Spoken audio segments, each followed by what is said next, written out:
চট্টগ্রামের ফটিকছড়িতে অবিরাম বৃষ্টি ও নদ নদীর দিয়ে পাহাড়ি ঢলের পানিতে বিস্তীর্ণ এলাকা প্লাবিত হয়েছে।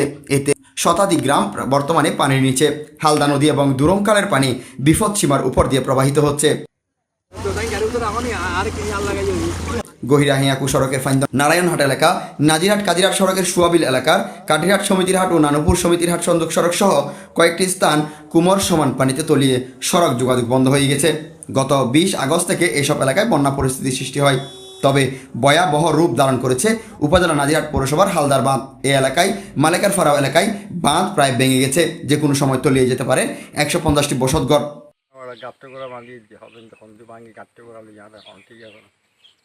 রাতে তো ঘুম নতো শুধু আইও সর হ্যাঁ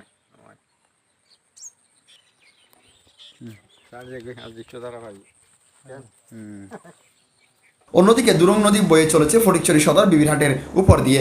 বিবিরহাটের আশেপাশে কালের বাঁধে ভাঙন সৃষ্টি হলে উত্তর চট্টলার বৃহত্তর বাজার বিবিরহাট সহ আশপাশের এলাকা প্লাবিত হয়ে কোটি কোটি টাকার ক্ষয়ক্ষতি এবং জানমালের ক্ষয়ক্ষতি হওয়ার আশঙ্কা করছে ব্যবসায়ী ও স্থানীয়রা।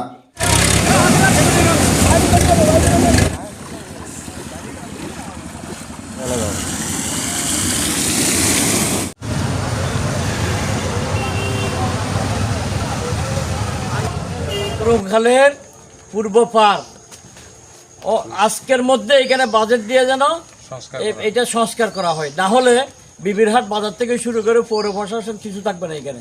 বন্যার সার্বিক পরিস্থিতি যেটা আমি দেখলাম বিভিন্ন জায়গায় ঘুরে খুবই ভয়াবহ। আমার জন্মেও আমি এরকম বন্যা হতে দেখি নাই।